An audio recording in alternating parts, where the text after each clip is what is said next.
My name is Jennifer Chang Coupland. I'm a clinical associate professor of marketing at Penn State.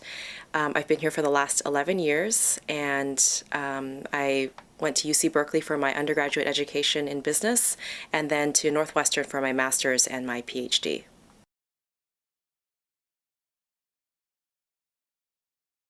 Principally teach Marketing 422, which is advertising and promotions management, and that course has really evolved over the years. Basically, the focus has been on advertising traditionally, but I've moved towards more of an integrated marketing communications focus. So we integrate other types of medium, things like print mail that people might receive, PR, events, that sort of thing, because the world is changing in that direction.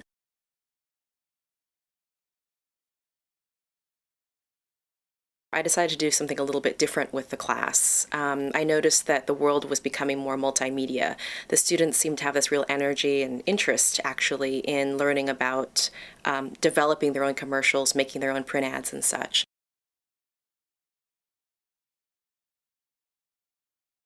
The students worked predominantly in teams. There were aspects of the course in which they brainstormed on their own, but they generally worked within their own teams of maybe 4 or 5, occasionally 6 people.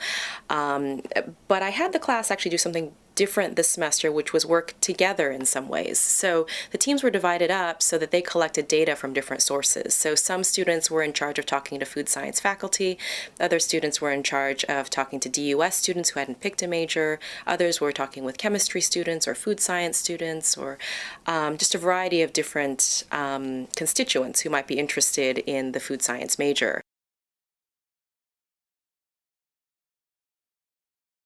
The teamwork was a great idea, I think, because the students really have a good dynamic with one another. Of course, there are occasionally going to be blips in the process, but that's all part of the learning experience, and I think they all came out with a nice finished product.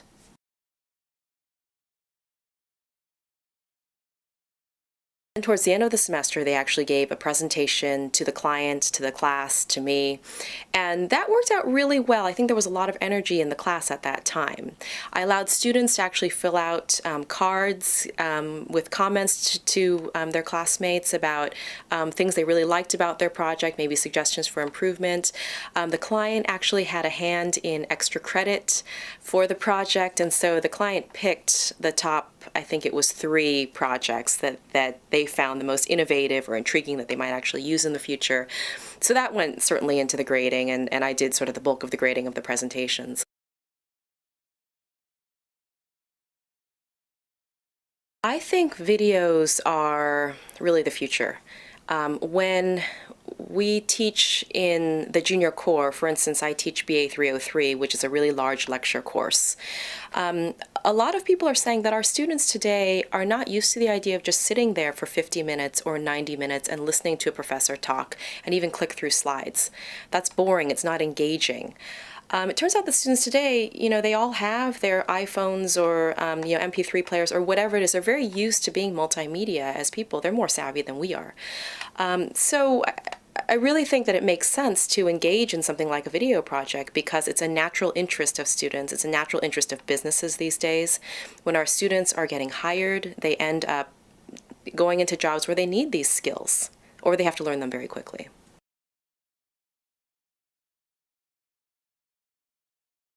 The students actually really liked the project.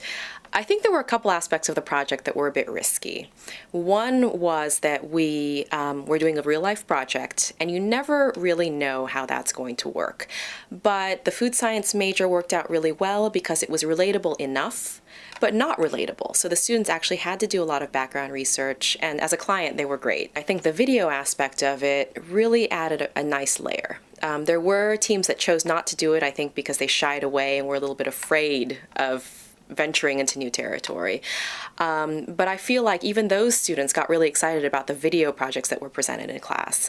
And I do know that the students who did the videos got really excited about the project. They would talk with me about it during office hours, and in class they'd raise their hand and say, oh, we were wearing lab coats and hair nets and things like that, and looking at the creamery. And so I think it really added a lot to the class.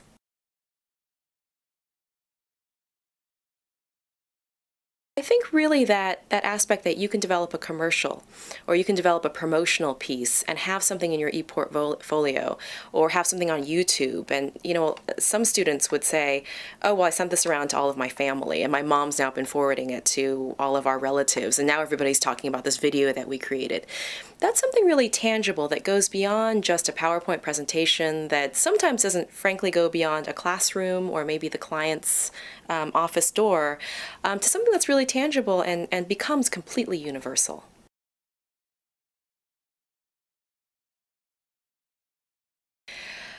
I think a lot of us are reluctant to move forward because we're used to having our PowerPoint presentations, we're used to having our projects the way they are. Status quo is very comforting, particularly to those of us who've been here a while. But I think there was a general excitement. At the end of the semester, I was able to distribute the YouTube videos just through a number of links to colleagues, and some of them commented on them, or when I passed them in the hallway, they would mention that they watched them.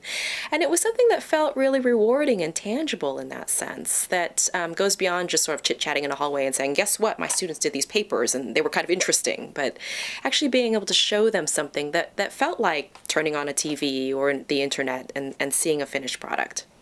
Myself, I would have waited until it became the fashion to have students do videos and things, but I just sort of became motivated and thought, well, I really should do this because it seems like this is what interests students, so let's just go ahead and do it. And so I had a lot of fear actually going into this project because I thought, I don't know the first thing about this. Are the resources going to be available? Is this all going to fall flat?